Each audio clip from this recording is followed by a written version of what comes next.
Today we are going to do a quick review of the movie Shang-Chi. Now, before we dive deep in, I want to introduce my amazing guest panel discussion, starting with the Batman to my Robin, Corinne. Corinne, welcome to the show. Thanks, Jerry.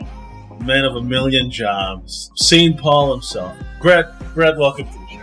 Thanks, Jerry. All right, so what we're going to do is I'm going to give you a little bit of an introduction of what's happening. Shang-Chi is part of the MCU, Marvel Cinematic Universe Phase 4. Now, this is the official beginning. Black Widow came out, but Black Widow was a mess. Just for a couple of reasons. One, it's a prequel. But it's a prequel, but it was also one of the... I guess this is the first Phase 4 movie. Right. Because we've had the TV shows. Right, we have the TV show, but this is... Actually, no, I forgot about Spider-Man Far From Home. That technically takes place after Endgame. Right. Even though it's Phase 3, it's like... Right, it's in the weird area. So this film here is it's a big deal for a couple of reasons. First, it's the first Asian American superhero, a big budget. Now, there's never been anything like that in modern cinema, I would think. And I mean, if you want to go back to when Snake Eyes, just had that earlier this summer. Yeah, but Snake Eyes, the problem with Snake Eyes, the controversy on that is Snake Eyes originally is white. He's Caucasian in the comics. So it's Storm Shadow who's Asian. So they decided to do a swamp on there, which I thought's fine. I mean, you got Henry Golding in there. A dude could read, okay, maybe not in that same way. Okay, but... Dude could read the phone book and I would watch every minute of it. Well, there you go. Moving on. Also, we're drinking. Cheers. So, but this is the first big Asian American superhero that we've ever seen, and it comes at an interesting time. When I saw the film, there were a couple of things that stood out for me. The last couple of years, there's been this real anti-Asian hate that we have witnessed, and it's been hard. I mean, just to see. I mean, we don't need to get into it as the cause of it, but to just be able to go into a theater and see that culture being represented in such a heroic, beautiful fashion was, to me, that's what really got me, was that I was able to sit in the theater, and knowing that the last couple of years have been, with all this hate that's been out, I thoroughly enjoy myself. So we're just going to start by, what did you guys think of the movie going in? Because chivalry is not dead, Lady Corinne. I actually was tempted to not see the movie just because. Why? I mean, I think it's just a little bit of superhero fatigue, Marvel fatigue. There's just a lot coming out right now. Also, I don't think the marketing for this movie was very good. I almost wonder if Marvel didn't really believe in the movie, and so they kind of were trying to we got to promote it some, but we don't want to promote it so much that we lose on our investment. And I mean, it was just this really, tightrope to walk, and I get it, but it's I don't know. Well, because they could have done something a little bit better. Well, yeah, but they're nervous. When Marvel was about to do their first female superhero, which was Captain Marvel, they were terrified. Originally, superheroine films don't do that well. I think that Wonder Woman broke the glass ceiling on that. So right, so they had to I don't understand why they didn't think Captain Marvel would do as well as Wonder Woman. Well, it's because Marvel's a bit more cautious. Wonder Woman had to go first. So then afterwards, Captain Marvel won. They're like, okay, we can make some money here. There's a reason they didn't do, Namor, because they were probably thinking, how are we going to do this on the water? Oh, wait, Aquaman won first. Now we could kind of take a little bit. But this is Black Panther. Black Panther was a risk. They were like, dude, we're not even sure how this is going to do. And I think another factor that I was kind of not interested in the movie initially is even though I like Simu Liu, I hope that's how you say his name, yes. Who we know from Kim's Convenience. Which, by the way, if you have not watched that show, so good. It's on Netflix. Chef's Kiss is all I'll say. Chef's Kiss. Not Jeff's Kiss. Chef's Kiss. Anyway. Brett? Excellent. I love the movie, so I went into it not expecting anything at all. Corinne invited me to go last Sunday. I said, movie on Thursday night, that sounds great. Then we ended up rescheduling Friday night, which was even better. I loved it from beginning until end. I thought that it was going to be kind of like watching Solo, a Star Wars story. Like this kind of thoroughly unnecessary offshoot of the main Star Wars franchise. Like, I'll see it, but I don't need to see it. But I'll still see it because I like going to the movies. See, the difference, though, is that you know who Solo is. You know Han Solo from other Star Wars movies. But with Shang-Chi, we didn't know him at all. He was completely unknown. Right. They didn't introduce him in any other Marvel properties. Like, unlike Black Panther, he was in Captain America Civil War. So you got a nice introduction to him there. But with this guy, it's like, oh, he gets his own movie right off the bat. It's like, you don't know anything about him other than he's a superhero. And Asian, you know? Yeah, and then I loved it. Great. I love the characters. I love the focus on the Asian characters, and just I was telling you after, I need to go download Chinese music now. I really want to listen to that very unique Asian music. The action was phenomenal. The characters are great, and also just showing how even heroes have their flaws, right? You know, like the dynamic between the brother and sister. You know, he left her when she was a child. She's still angry about that. 20 years later or something like that. But they're able to overcome that. And then the father, you know, he's this broken man. Like he's bad, but he's got good in him too. And like you can't blame him. Like he just loves his wife, loves his dead wife, and it's just heartbreaking to see him so deceived by that. And then, you know, before, I don't want to give away the ending, but if his son, even when they're fighting, is still like trying to reach out for that good part of it, you know? Oh, by the way, we're going to spoil this. So yeah, anyway. Let's go. Yeah, you know, no, I really like that emotional fight there at the end. It's like, this was one of the most emotional, like, third acts in a Marvel movie I've seen since Endgame. Or, well, I guess that's not a lot. But, you know. Yeah, no, I'm right there with you. Size, and I like that, because, yeah, you do see his growth, because he's a bad man, and you get to see the kind of evil that he did throughout the world, and how he affected world events. But then, you know, he meets the love of his life, and changes, and I think that's...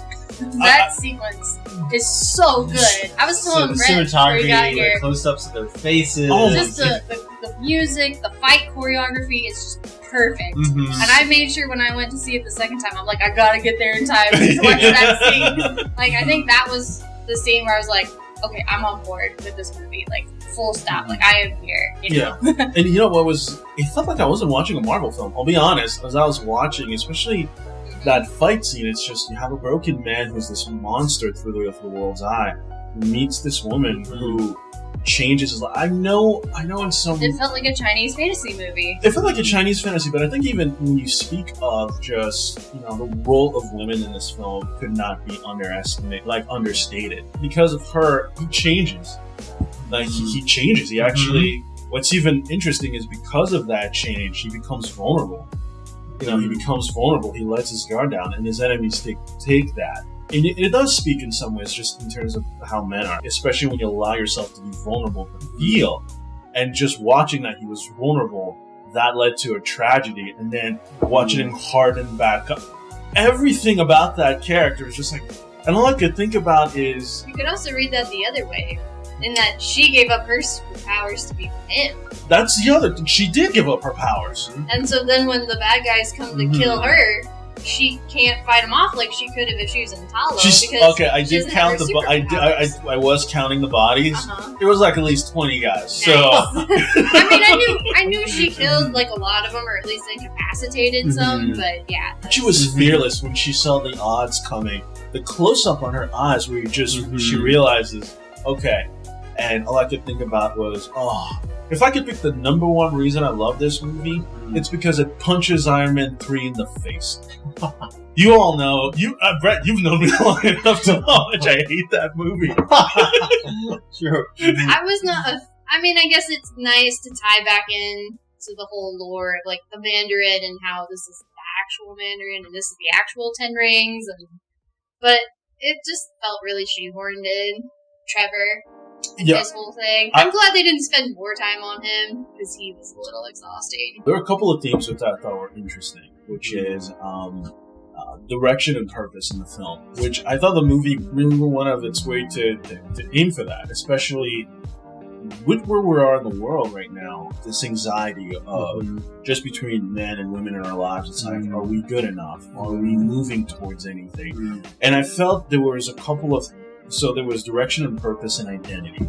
You know, the struggle that, for example, foreigners who bring their families here and watching how the kids are trying to just integrate with that. Like when she tells the story of how they first met, and he goes like, I'm not Korean. Like just these little things. So what did you guys think about that? The integration of the family part. I love that. It made me think about just think more about immigrants and just how much they struggle, even adapting to life in America, just how vastly different it is. And I love the story of how they met, where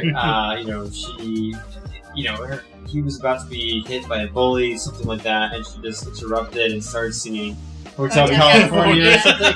And like the fact that she stood up for what was right. Yes. And you never know what good you're doing, what new friendships you can start by a simple act of kindness like that, by just doing the right thing. And I love her character. She reminds me of a friend of mine from college. He's kind of like that, like very, very awkward like that, kind of socially inept, but she just has such a great heart, and such a great loyal friend. Yeah, I love that. I love that whole dynamic. And it was hilarious too. Like, was the grandma like, "What are you two getting married? We're just friends, right? I think we're just friends." Yeah. But then I appreciated the fact that we've all been there. We had a Marvel origin story without a love interest. It didn't really need to, because the whole love thing, that was with their parents. That was where the romance aspect of the story was, with their parents. If anything, that was the momentum force. Right, but Shang-Chi didn't have a love interest. Yeah, but I mean, like Iron Man, Captain America, the Hulk, Black Panther, Ant-Man, like they all have love interests. Guardians of the Galaxy, Weird Will. Yeah, but it's formula. It's a classic trope. I think. Sure. I just think it was a nice change of pace. Yeah, no, I agree. The fact that they had, he had this like female friend tagging along, and they didn't kiss at the end, and they didn't have to be like a romantic couple. It's like they were allowed to be friends. And I like that. Which brings us to another part, which is the female characters in this. So, like, what did you guys think? All the women on screen, like, how were they? So, my friend saw Shang-Chi a couple weeks ago, like during an early screening preview, whatever. Man, I gotta get those, man. I know. Those. When I asked her, like, how was it? And she's like, it was really good, and I liked what they did with the female characters. And that was about all she said, because, they couldn't talk about it, I guess. I went in with kind of thinking, like, okay, this will maybe be, like, Black Panther level, because I feel like Black Panther really did well in, like, treating its female characters with respect, and also kind of maintaining, as far as I understand, this kind of matriarchal sense that a lot of African cultures have. Oh, yeah. And so I was like, I appreciate that. And I felt the same way here, that, a lot of Asian cultures do have this kind of matriarchal respect for, like in the grandma with the one scene at Aquafina's house, and how, they respect the grandma. And I think it's also because she's just older. But, they definitely lean into the whole, like, women can kick ass too. And the fact that the mom was like the only person who could even stand up to the dad was just telling. I think I whispered to Corinne at some point, and I think I whispered to you, I have such a crush on his sister. And then I looked up the actress, and she's married. So I'm like, all right, nope, not gonna. You can have a crush on the character. That character, well, she's played by an actress who's married, so I can't not let my mind go there. But the sister character I absolutely loved, and the aunt character. Oh yeah, she's so good. Yeah. And I love the fact that he asks her, like, please teach me. Like, my mom was the only one who beat him. Please teach me how she did it. Yeah, and then she reminded me of my own aunt. Just who's my mom's sister. So very similar, and just how.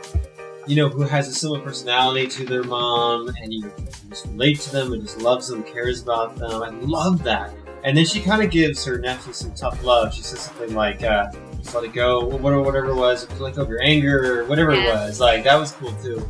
Giving a little tough love. She was saying, stop pretending. The longer you pretend, this is the longer. And I thought it was interesting, too, because what is essential for these characters, right? Like, the mom tells him, you have everything.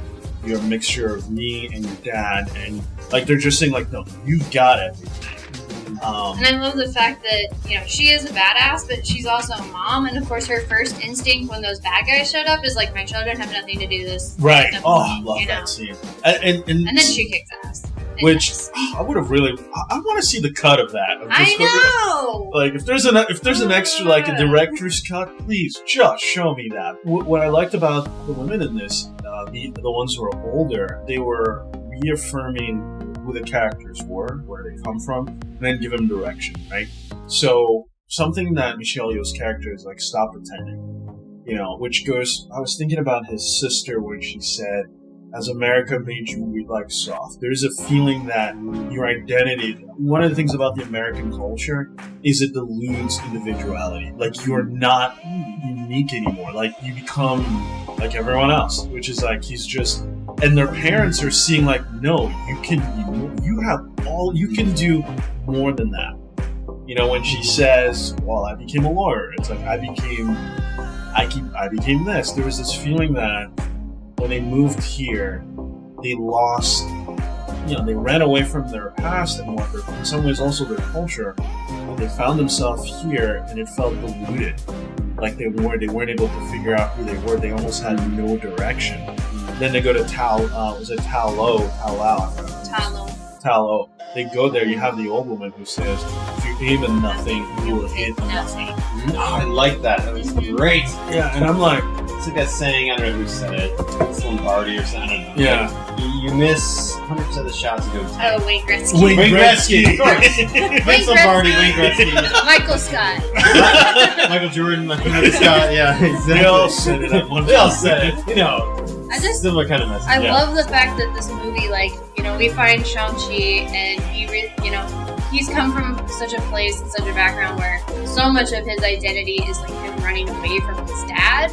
Where he was so involved with his dad and his dad's whole thing was like his identity. So then he runs to the States and he tries to do his own thing there, but he's still kind of haunted by what he left behind. But then when he gets to reconnect with this idea of his mom and his mom's legacy and his mom's family and Talo, and he finally starts to have this balance, and that was kind of the whole thing. Is you are a mixture of all came before you, the good and the bad, your mom and your dad. She doesn't say mom and dad, but you get the sense you have to incorporate both. You're not just your father's son, you're not just your mother's son, you're both. And the fact that this is what I caught on the second go around, at the end I realized oh shit, he's using his dad's weapon with rings and his mom's fighting style to defeat the evil thing. And I'm pretty sure that the music that plays during that scene is a mixture of the two leitmotifs for his mom and his dad. Yeah. It's so good. And that's why. He finally comes to, fruition. He finally finds himself in both of his parents. Yeah, he finds that, and this is the moment where that really got me. The emotional thing was, when his dad's dying, he just realizes because he says you need to be strong enough later down the road to be able to handle this, and it just lets them go. And they go to his son. It's the final. This movie really the parental component and how them, and it kind of shows you the struggle, especially of guiding your kids through this world and making sure it's almost I don't want to say they stop it. I don't want to say mediocrity, but in some ways, they can be so much more. In spite of the bad things that you have, and you can go further. And watching that, because what was it? The dinner scene, which was so great. When he says what? It's what's your name? That her name is Katie. What is your Chinese name? It's almost for us, I would say as Catholic, it's almost asking what's your name? Oh no, what's your saint's name? What is that name? Because it's in those names that you realize what where your strength comes from. And I think that's we're gonna go Catholic here because it's absolutely because you get that same momentum. We're confirmed, we're given those names. Those names mean something. Because the legacy is attached to all of those people that when you get that name, if your name is Paul, it's not just, oh, my name is Paul.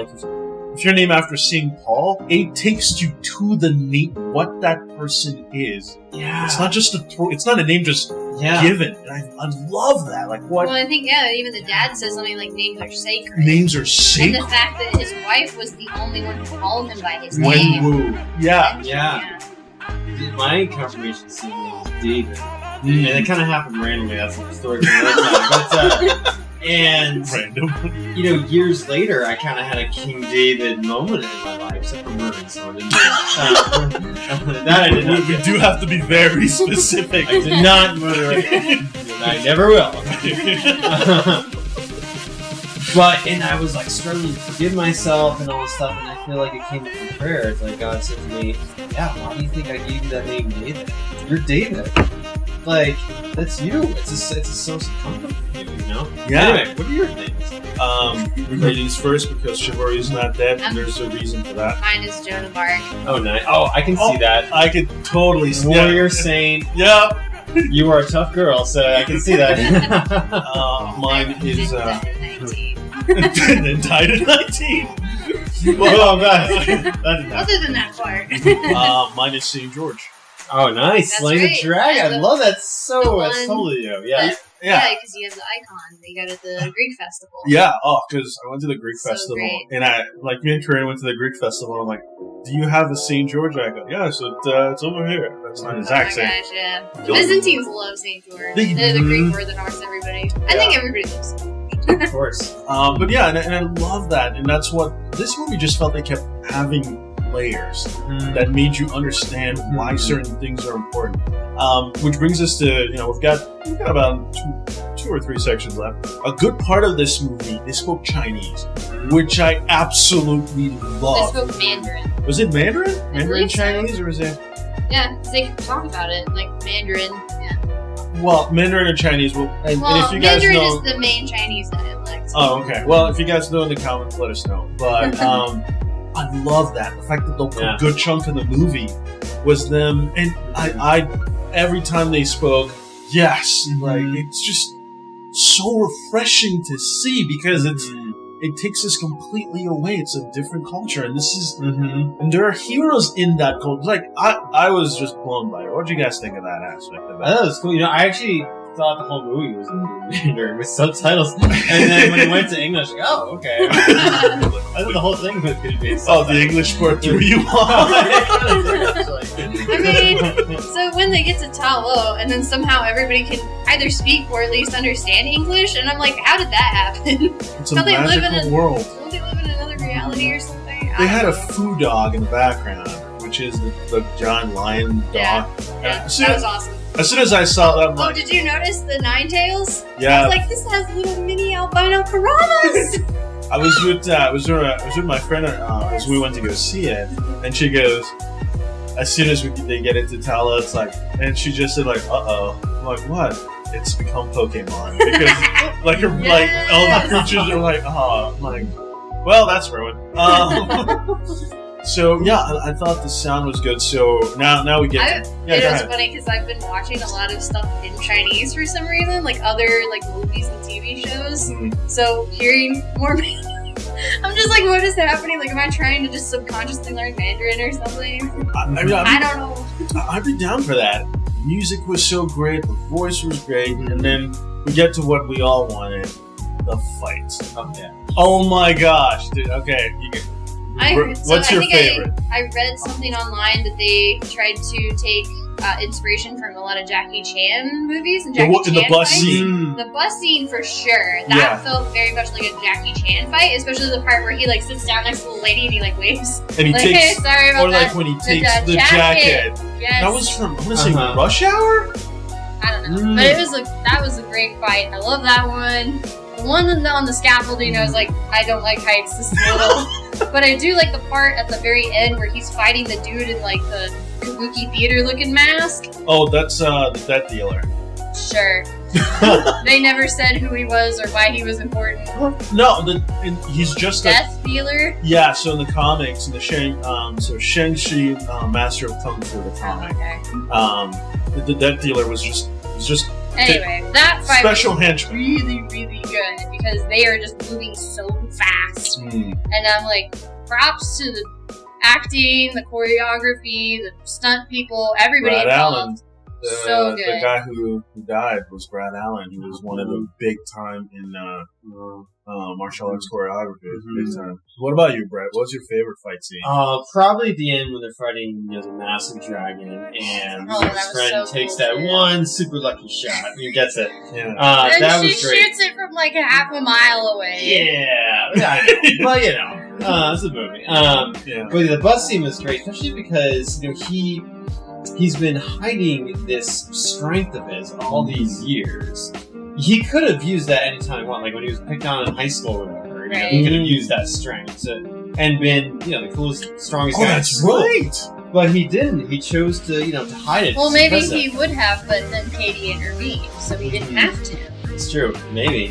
And He had to have been practicing. Like 10 years and you're not doing martial arts? Like, he must have been practicing, right? He had to be practicing, for sure.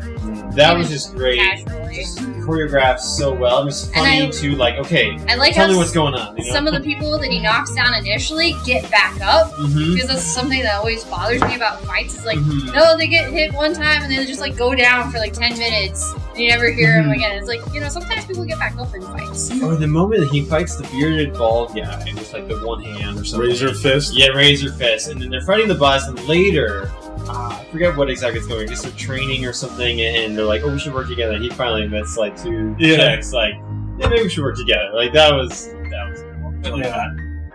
For me, there were two fight scenes. One was the intro, when they were talking about who the Mandarin is. Because for me, the Mandarin, I grew up reading, and when the Mandarin was created, he was a racist character. Like, I think he was, Fu Manchu or something. It was bad. And there was something always fascinating about it. And this is where I punch Iron Man 3 again. So when Iron Man 3 was announced and we saw Ben Kingsley version, which was a Bin Laden-esque character, at first I'm like, you know what? It's not the ring guy, but then I'm like, oh, that's ingenious. So when he started being a weapons dealer, so this would make sense. He's been doing, there's an evil guy who runs, 10 rings and they can all be each part of his network. I'm like, oh, okay.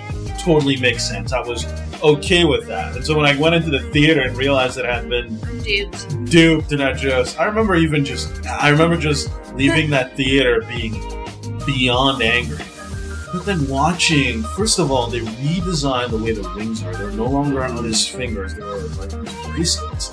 And in the beginning, watching this ferocity of how he's just using them like his whips as an explosion. So I love that fight scene. And the second fight scene was between him and his wife. That was, it felt like I was watching Avatar: The Last Airbender. Just in the movement. It flowed, it was, and except so much better. Or like some oh, that movie is horrible. Like Crouching Tiger, Hidden Dragon kind of thing. Boy, we're which admittedly is like the only Chinese fantasy film in the West that we recognize. Yeah, there was that. There's Hero, which is another good one with Jet Li. There's Curse of the Golden Flower. But yeah, I love the fight scene. And then watching when he tries to use force, the way she just... And the way... Skirt! She just skirts around it. Right, but when he shoots the rings out, and the fact that she caught it, she knows of it, it was more of just... Yeah, she was gonna win that fight. It wasn't even... I felt like she was playing... You noticed? I saw it the second time around. She actually catches him, because he falls and he hits a tree or something. And then she moves... before he hits the ground, she catches him in the wind or whatever, and she throws him into the pond. Yeah, so she was looking out for him. Yeah, so I love that fight because I thought it was really good. And I also felt like moving on away from the fights, it's more... The villain, I almost feel like I didn't really care so much about the villain being the Dweller in Darkness. I think the movie was so interesting. It was so layered with so much that the villain didn't really matter to me. It was more... That thing was cool, though. It reminded me of the end of How to Train Your Dragon. You know, that giant dragon when it pops out, and you're just like, holy shit. Yeah. Your scale of how big things are is just like it's just through the roof, you know. And the fact that like it and the dragon are like fighting each other, and they're like half a mile up in the sky, and you're like, holy crap! Yeah. And then, you know, it had a lot of weight to it. It had a lot of weight, but the other thing I loved about this movie, it was gorgeous. It was absolute cinematography. It was absolutely amazing. Just the landscaping. It was just everything was beautiful. Special effects. People were beautiful. It was just a beautiful movie, and it's so. I don't know why it's so hard to make more of these, but there was this sense of first having like a serpentine dragon, which I've never seen a dragon looking that good. Just serpentine dragon or snake. Yeah, I know. But I know what you're saying. never seen. Haven't you seen Spirited Away? Haku? In live action? Or just, you know, It's a never-ending animated. story? No, Falcor is not this. Sorry. The movie just, to me, I think they just went to the visual. You had the dragons look amazing, and the dragon scales, like the way they were just incorporated. Why was his sister the only one in white? What was it? Well, we don't know. I mean, it was their mother's gift, so I don't know. Everyone else was in red. If half of them had been in white and half of them had been in red, that would have made more sense to me. There was a flower in the back. I don't know where it was. It could have been maybe something like that. I mean, I wondered when I saw that, I was like, so is the dragon red or is it white? And then it's it's a red hybrid and white. which kind of were the two parts Right, of it. so that's why I'm like, why is it, are the white scales newer? And I don't know. I was okay with it. To me, why it was... is his whole thing white? She's the only one in white. Which was fine. The other ability of the rings, which were shown towards the final end, is that you could run on them. Like, you could use them as stepping stone to do things. Yeah, like, you could also, like, use them like Iron Man to, like, push off the ground and, like, jump all the way across that lake. Yeah, so Crazy. it was... This movie just... Yeah, Also, I've I've told a couple people this already, because they were like, oh, how was the movie? Yeah. And I said, oh, it was really good. And I think Marvel has learned they don't need to have a joke every 5 seconds for you to be entertained. Because, like, yeah, there are definitely jokes in the movie, but when it gets serious, when it's like life and death stakes, there are 2 jokes, and one of them is the we should work together. No, we're great. Oh wait, we should work together. And then the other one is when Trevor's like fake dead on the ground. And that's it. Those are the only 2 jokes for like a solid 15 minutes. Right. One of the things that this movie is, there were stakes. In other Marvel films, as soon as it starts, you're just like, no one's gonna die here. Or if they, okay, I don't mean to always segue to this, but I'm gonna throw in DC in here. The one thing I love when we talked about, there were 2 events in the DC universe that are interesting, right? One was the aftermath of Superman's fight with General Zod. When you watch and realize, oh my gosh, there are some parents who are not going to see their kid. Like, this was horrible. Like, there was a school, there was a field trip, and the kids, and you're just like, whoa. And then the consequence was Superman had to go to the people. Like, he had to come down. Like, the scene of him coming down, it's just like, okay, you're not up there. You need to come down here and explain yourself. And, you know, he comes in and, you know, before Lex destroys everything, he comes in and then I always looked at it as in Captain America, you have the Secretary of State or Defense showing them clips of their past heroics. Yeah, people are scared. You need to sign this.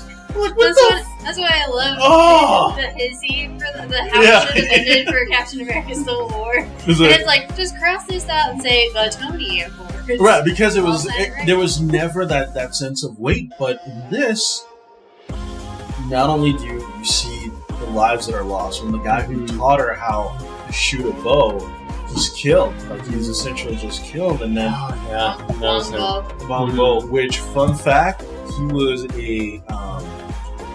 I think he was one of the stuntmen in Bruce Lee's Injured Dragon. Oh, nice. Yeah, Okay. it was. That's cool. When I had to look it up, and I'm like, no way, like that. But yeah, and then the ending, honoring the people that had died. And this is the second. I would have wanted one more scene after that before they cut back to, you know, oh, and then we were off doing this and the whole like them in the restaurant.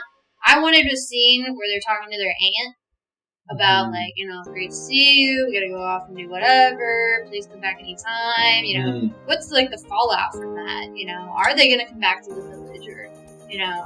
Yeah. Is someone, I almost wondered if Katie or whoever was going to stay behind to rebuild. Like, maybe she found a purpose there. That would have been fine. I think for me, the movie like had a satisfying end, and I think again, this is the second part that got me in the theater. It was the scene when he says goodbye, Dad. Yeah. And then he goes and he says, Mom will be okay. And it just made me go like, I can only imagine, because eventually all of us in life will eventually get there. But to understand that, watching what their parents went through to just get their kids through life, and eventually having them saying, goodbye, Dad, Mom will be okay. That is the one thing I think parents, if anything, they worry about their kids. It's like, my gosh, are they gonna be okay? You know, like if I leave, it's like it never changes. And having that still be the spine of this film, and having that completely end at the tail end of the movie, I was just, is that a praying mantis on the window? No, Yep. You heard we were talking about Kung Fu.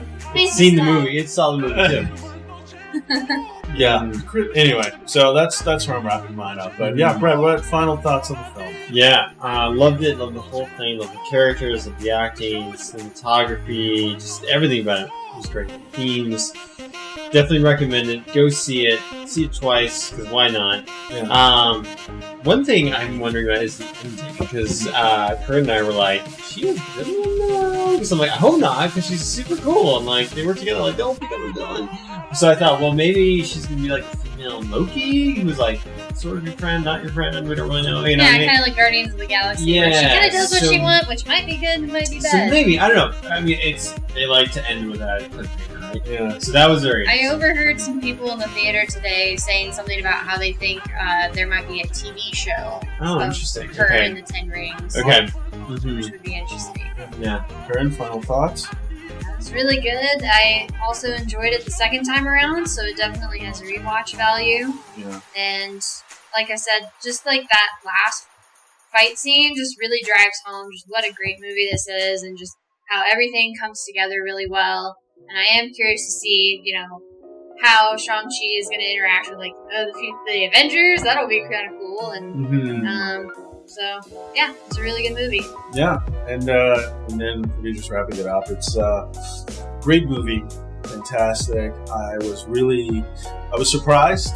I wanted to see this movie. I was surprised at how great it was. It looked fantastic. It reminded me a lot of Black Panther. It's when you watch this movie and you take a step back, you realize this movie has, and it's so much layers about a culture. It's about different people, and it's not universal. No one people are monolith, but it's about just getting to experience a different culture, what the meanings of it are, and just what heroes would look like in a different culture, and seeing how wonderful and vibrant and amazing that is. So it was just it was a family core element of it, which I think are so important, and identity, and the idea of also, stop hiding who you are. Like there was always this thing. Your parents taught you, they gave you everything. You're good and bad, you have all of those. You can be something greater, and just that momentum forward of the kids doing that. And also the kids coming in their own. Like when he goes, Dad, it's not her. Like they're you're seeing them. They're trying to, and the sister as well, kicking all ass on the screen. I'm like, more of that, less of everything else.